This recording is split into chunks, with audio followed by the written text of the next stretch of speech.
There are protests beginning in the streets of Iran, and not exactly what we expected in terms of what we saw in December and January, which was so widespread. It was the largest we had ever seen, but there's something happening in Iran.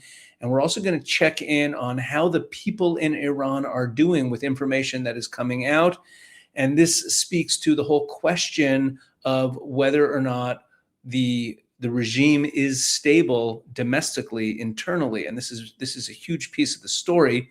Let's get right to the news on this front.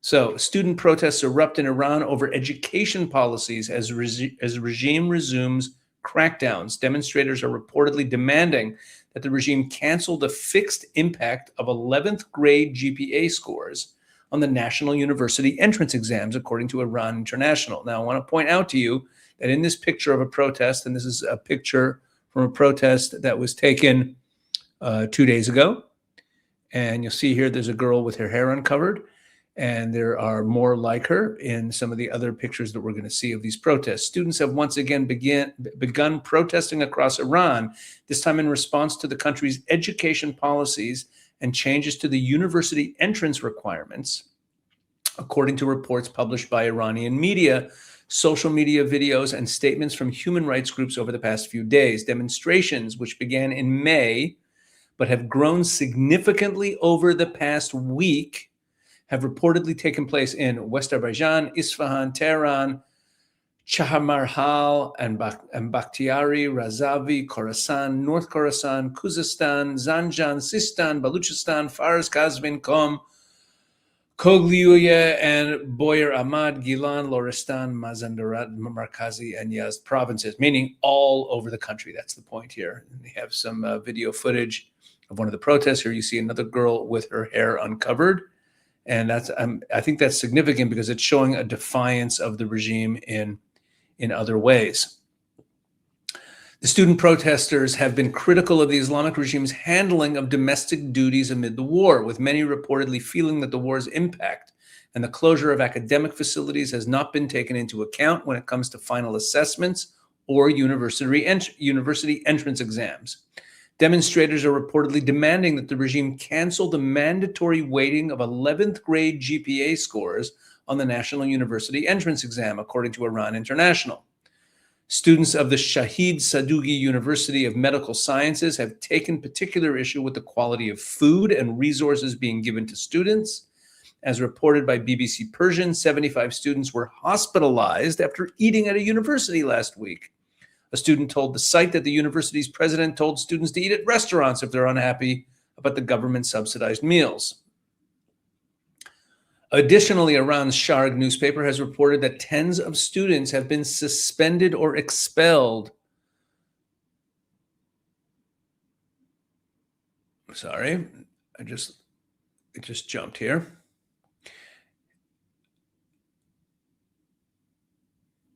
Have been suspended or expelled from the university over their student activity in cyberspace, including profile content, messages in private groups, or reposting content on social networks. So that's not about the exam issue. Between 5 and 7 students at Tehran's Sharif University of Technology have been expelled, while more than 20 students have been suspended from their studies for between 1 and 3 semesters, according to the Reformist newspaper. An additional 4 students from the Kermanshah University of Medical Sciences were barred from entering their campus after authorities accused them of spreading lies, publishing images related to the university sit-in, and protesting and inviting students to protest gatherings, according to information received by the Henga Organization for Human Rights. The university's actions came amid a broader regime crackdown on online freedom of expression and the right to protest. And then it talks about how there was an internet crackdown after the January protests, and individuals who used circumvention tools to access blocked websites told Amnesty International that authorities threatened to charge them with espionage, an offense that can carry the death penalty. And here we have some more footage of protests. Dr. Arman Mahmoudian, a research associate at the University of South Florida's Center for Strategic and Diplomatic Studies, who completed his undergraduate degree in Tehran, explained to the Jerusalem Post that the authorities often identify students as political troublemakers, and that this designation can lead to expulsion, denial of degrees. While the protests have yet to see the same violent suppression as seen in January, Iran International reported that there have been several violent clashes. An unknown number of students were also reportedly injured during clashes at a protest in the Yazd province, and at least one person was arrested at a demonstration in Qom.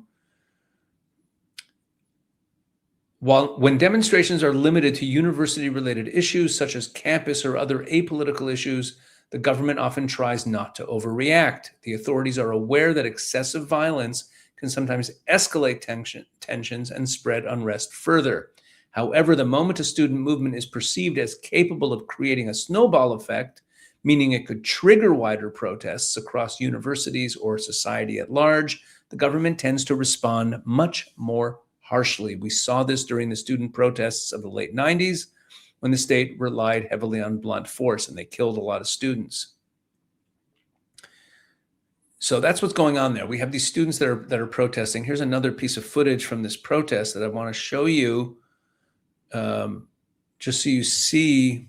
I'm pointing it out again because I really do think it is somewhat significant that there are girls, there are young women in the crowd who have their heads completely uncovered. It really shows an open willingness to defy, there's another one right there, an open willingness to defy the regime rules. And here you see a whole group of young ladies with their heads uncovered.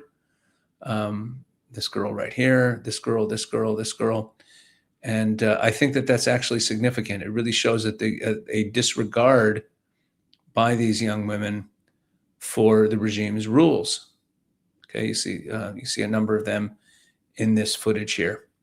Now, to get to a little bit more underneath what's actually happening with these student protests. So Iran students lead nationwide protests against educational injustice and repression. And it talks about the controversial educational policies, particularly the mandatory impact of high school grades. And look what it says down here. I'm going to jump down. According to reports from across the country, demonstrations took place in 23 cities, in at least 23 cities. And what they're complaining, take a look at this.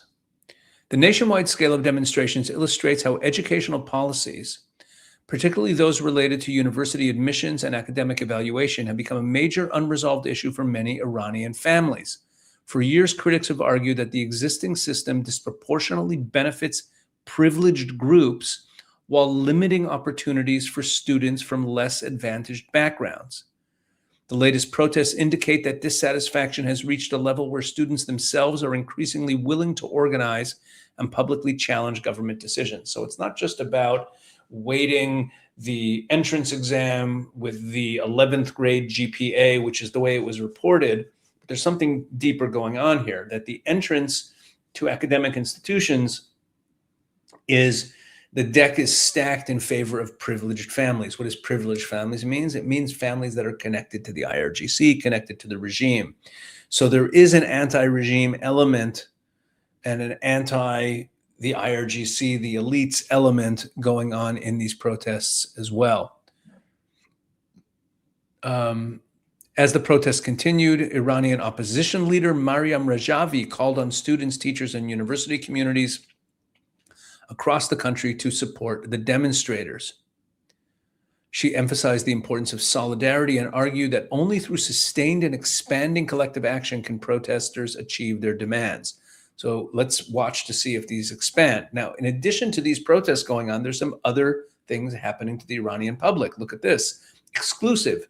Iranians fear state seizures as missing bank funds deep in distrust. What a fascinating story. For more than a month, Rasul Shasvari has been making repeated visits to a branch of Bank Melli in his hometown of Javanrud in western Iran, searching for money that disappeared from his account.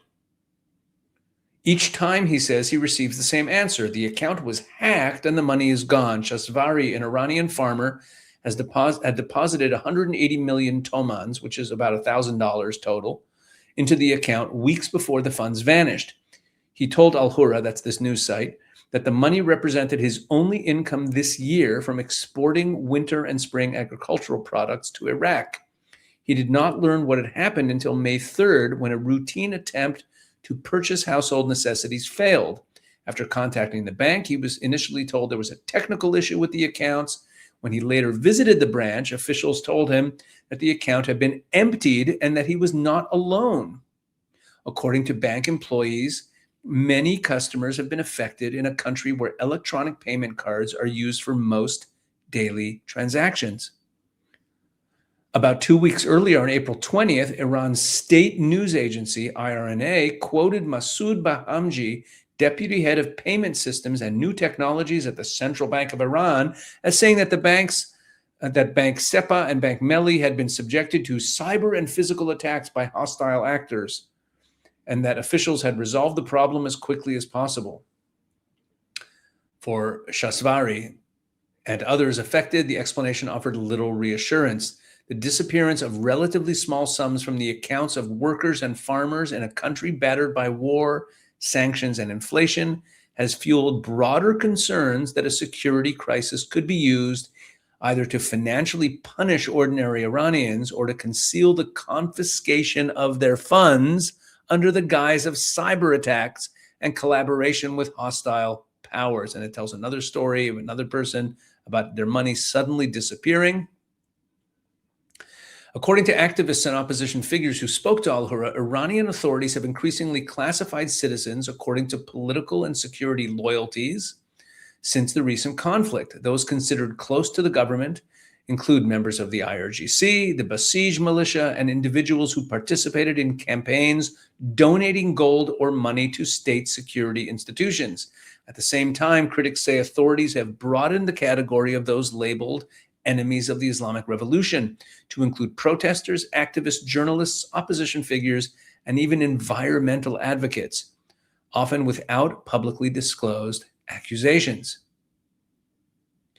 And apparently authorities have confiscated funds and property from Iranians in recent weeks on allegations of cooperation with Israel and the United States, or of receiving financial transfers from them. He said the measures have affected university professors, athletes, journalists, reformists, members of ethnic minorities, and prisoners. Look at that.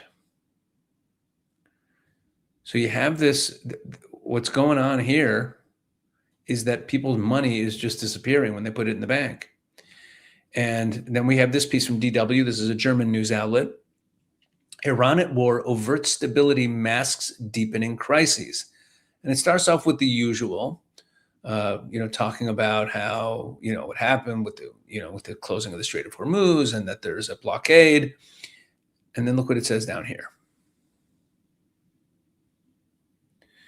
Tens of thousands of jobs have already been lost. It's talking about the economic state inside Iran, leaving hundreds of thousands of other workers to fear for their livelihoods. Inflation has surged to over 50%, severely eroding people's purchasing power, with a legal minimum wage of the equivalent of just under $87 a month. Many Iranians can barely afford even basic services. According to Amnesty International, quote, Iranian authorities have arbitrarily arrested more than 6,000 people, including protesters, journalists, lawyers, human rights defenders, dissidents, and members of ethnic and religious minorities since the start of the US and Israeli airstrikes. During the same period, authorities have imposed decades-long prison sentences against individuals and carried out at least 39 political executions. That was reported by Amnesty International on May 28th, just about a week ago. Many Iranians said they must also contend with frequent, often arbitrary police checks and roadblocks during which cell phones and cars are searched. At these checkpoints, many people have been arrested simply because of their social media posts. As a member of the Committee on Human Rights Reporters, a grassroots activist organization, Shiva Nazar Ahari has documented violations in Iran. Because of her work, she was repeatedly arrested and served several prison sentences, according to Amnesty International. She now fled the country and lives in Slovenia. Following an 88 nationwide internet shutdown, access was partially restored at the end of May, but many services remain restricted, making communication with the outside world difficult. In recent days, we've learned that most of those arrested in connection with the nationwide protests in January are still in prison. Public attention is focused on the executions, which is of course extremely important, but the available information shows that even people with no prior criminal record are being given prison sentences of at least 4 to 5 years, and in many cases more than 10. Now, you put this whole picture together, everything I'm showing you with the student protests that are going on, that are growing and spreading all over the country, and you have underneath the student protests, it's not just about the way entrance exams are structured, but really, they're really pushing back against the deck being stacked against regular Iranians. They're also being surveilled, and their social media posts are being watched, and people are getting arrested left and right. And meanwhile, people's money is disappearing from banks, and the inflation is crazy. There's no money, there's no resources. All of this points to a lot of instability. Let's just say that, which means that even as we say, hey, look, the regime is still in power, and Trump is negotiating with them, and that might leave them in power, the Iranian people are going to have a say here.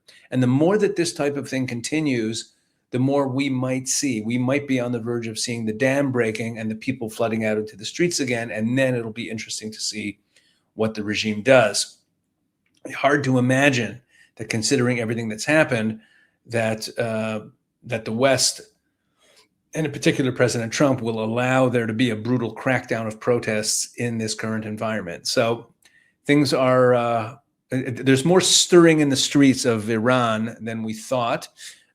Before the internet was restored, we didn't have as much awareness of what was going on there, but now we're seeing that there's a lot actually happening. More information is getting out, and it looks like the people are getting active. And it often starts with the university campuses. Many of the protest movements in the past, over the last few decades in Iran, started on the university campuses. So we have to watch this very closely and see what type of reports come out on this in the next few days. Should be interesting.